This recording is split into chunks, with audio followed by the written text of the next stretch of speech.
SIR এর নজিরবিহীন মোড়। এবার তথ্যগত অসঙ্গতির ক্ষেত্রে চূড়ান্ত সিদ্ধান্ত নেবেন বর্তমান এবং প্রাক্তন জুডিশিয়াল অফিসাররা, যাদের নিয়োগ করবেন কলকাতা হাইকোর্টের প্রধান বিচারপতি। একই সঙ্গে সুপ্রিম কোর্টের বিচারপতিরা পরিষ্কার জানিয়ে দিয়েছেন, জুডিশিয়াল অফিসাররা যে নির্দেশ দেবেন সেটা সুপ্রিম কোর্টের নির্দেশ বলেই মনে করতে হবে এবং রাজ্যকেও সেটা অবিলম্বে মানতে হবে।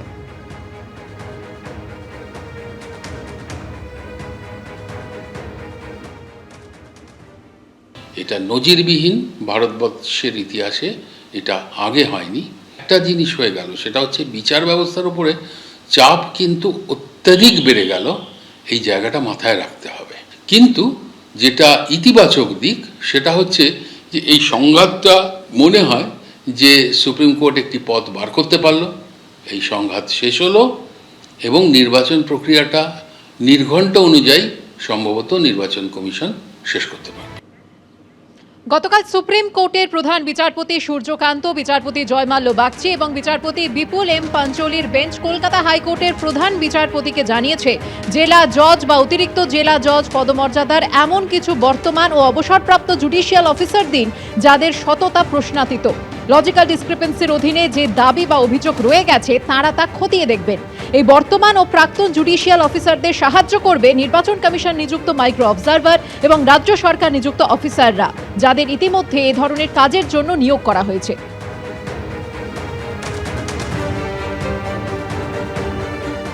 প্রধান বিচারপতি সূর্যকান্ত, বিচারপতি জয়মাল্য বাগচি এবং বিচারপতি বিপুল এম পাঞ্চলির বেঞ্চ আরও জানিয়েছে, এই বর্তমান ও প্রাক্তন জুডিশিয়াল অফিসাররা যে নির্দেশ দেবেন তা সুপ্রিম কোর্টের নির্দেশ বলেই গ্রাহ্য করতে হবে।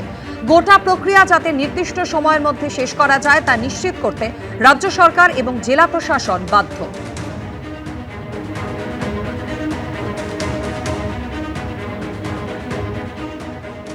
গতকাল সুপ্রিম কোর্ট এও নির্দেশ দিয়েছে, শনিবার অর্থাৎ আজ কলকাতা হাইকোর্টের প্রধান বিচারপতির সঙ্গে মুখ্য নির্বাচনী আধিকারিক, নির্বাচন কমিশনের একজন সিনিয়র অফিসার, মুখ্য সচিব, রাজ্য পুলিশের ডিজি, অ্যাডভোকেট জেনারেল এবং কলকাতা হাইকোর্টের সলিসিটর জেনারেলকে বৈঠক করতে হবে, যাতে জট কাটানো যায় এবং বাকি কাজ সম্পূর্ণ করা যায়। আমাদের একমাত্র দুশ্চিন্তার বিষয় হলো কিভাবে গোটা বিষয়টা নির্দিষ্ট সময়ের মধ্যে কোনো বাধা ছাড়া মসৃণভাবে শেষ করা যায়।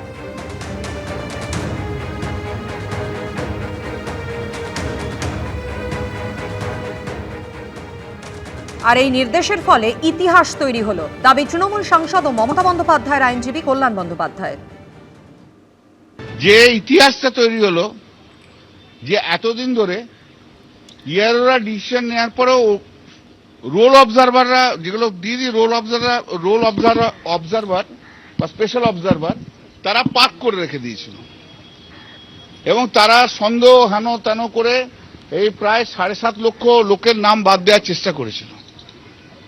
আজকে সুপ্রিম কোর্ট বলল, এই যত কেস আছে, যা ক্লেম আছে, যা অবজেকশন আছে, যেগুলো ডাউটফুল আছে, যেগুলো chief justice of Calcutta high court তিনি জুডিশিয়াল অফিসার্স অ্যাপয়েন্ট করবেন ইন দি লেভেল অফ, মানে লেভেলটা হচ্ছে ডিস্ট্রিক্ট জাজ এবং অ্যাডিশনাল ডিস্ট্রিক্ট জাজের লেভেলে, এবং এক্স জুডিশিয়াল অফিসারদেরও অ্যাপয়েন্টমেন্ট করতে পারেন। তারা ডিসাইড করে নেবে যে এই ক্লেমগুলো কারেক্ট কি নট কারেক্ট। তৃণমূলের তরফ থেকে দাবি করা হয়েছে যে সুপ্রিম কোর্টের গতকালের নির্দেশে কার্যত তৃণমূলের অভিযোগই মান্যতা পেয়েছে। তৃণমূলের তরফে সোশ্যাল মিডিয়া পোস্ট করা হয়েছে, যেখানে লেখা হয়েছে, সর্বোচ্চ আদালত কড়া রায় দিয়েছে, নির্বাচন কমিশনের অতিরঞ্জিত অহংকার, নিজেদেরকে সংবিধানের ঊর্ধ্বে ভাবা সব ধূলিসাৎ হয়ে গেছে। পোস্টে আরও লেখা হয়েছে, ভোটারদের অধিকার নিয়ে খেলা করার জন্য আর কোনো মাইক্রো অবজারভার থাকছেন না, কোনো রোল অবজারভারও থাকছেন না, জনগণের শক্তির জয় হয়েছে।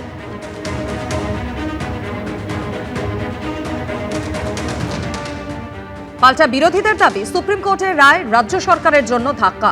বিজেপির আইটি সেলের প্রধান অমিত মালব্য এক্স হ্যান্ডেলে লিখেছেন, এসআইআর নিয়ে মমতা বন্দ্যোপাধ্যায়ের সরকার যে আপোষের চেষ্টা করেছিল তাতে জোরালো ধাক্কা দিয়েছে সুপ্রিম কোর্ট। মমতা বন্দ্যোপাধ্যায়ের প্রশাসনের পরিকল্পনার পর্দা ফাঁস হয়ে গিয়েছে। বিচার বিভাগের নজরদারিতে এবার পশ্চিমবঙ্গের ভোটার তালিকায় স্বচ্ছতা ফিরবে।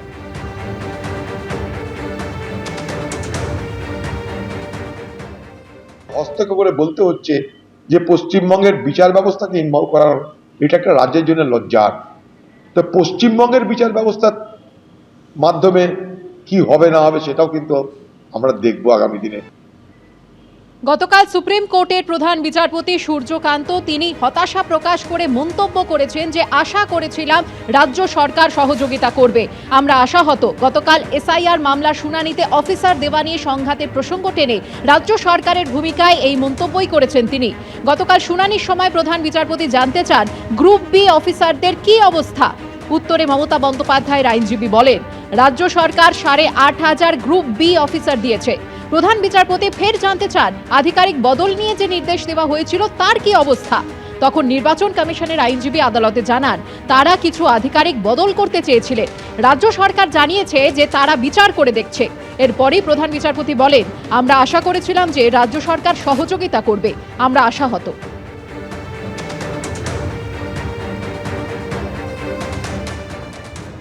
এর আগে এসআইআর মামলার শুনানিতে সুপ্রিম কোর্টে দাঁড়িয়ে মমতা বন্দ্যোপাধ্যায় অভিযোগ করেছিলেন শুধু 8,300 জন মাইক্রো অবজারভার এবং বিজেপি শাসিত রাজ্য থেকে রোল অবজারভার নিয়োগ করা হয়েছে, যাতে নির্বাচন কমিশনের অফিসে বসে এআই দিয়ে মাইক্রো অবজারভাররা সব নাম ডিলিট করতে পারে।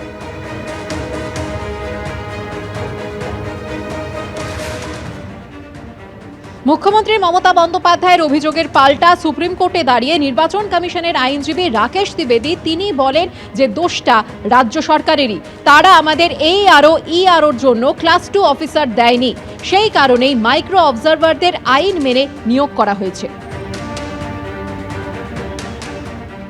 আর এরপরই রাজ্য সরকারকে গ্রুপ বি অফিসারের তালিকা দিতে বলেছিল সর্বোচ্চ আদালত। 9 ফেব্রুয়ারি মুখ্যমন্ত্রীর আইনজীবী শ্যাম দিওয়ান সুপ্রিম কোর্টে দাবি করেন নির্বাচন কমিশনকে আরও 8,500 কর্মী দিয়েছে রাজ্য সরকার। রাজ্য সরকারের দেওয়া সেই তালিকা নিয়েও বিতর্ক তৈরি হয়। নির্বাচন কমিশন সূত্রে দাবি করা হয় রাজ্য সরকারের দেওয়া তালিকায় 8,505 জনের নাম থাকলেও তাদের মধ্যে আবার গ্রুপ বির পাশাপাশি গ্রুপ সির আধিকারিকরাও রয়েছেন।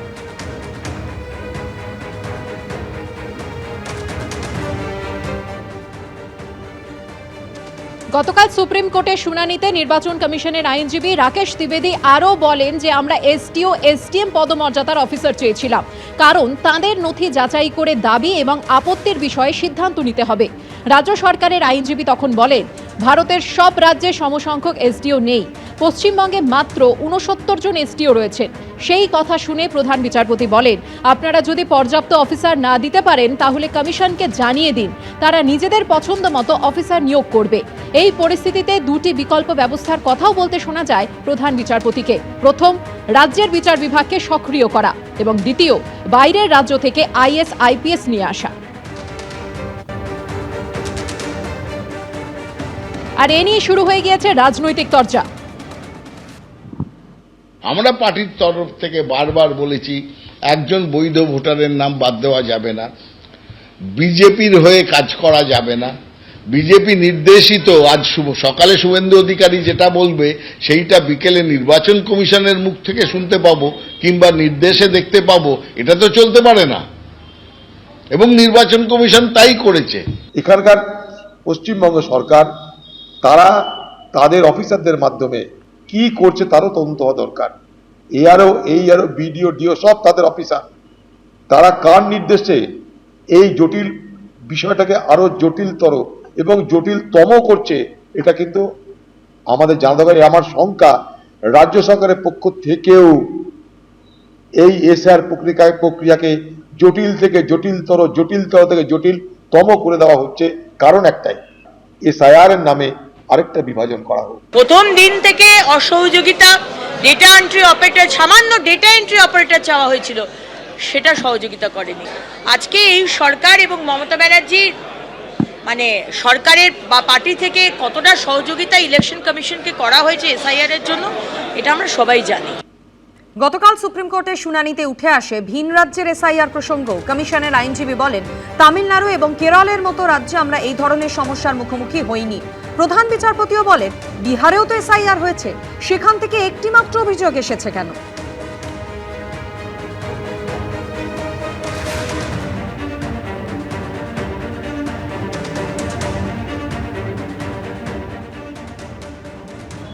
এবিপি আনন্দ, এগিয়ে থাকে, এগিয়ে রাখে।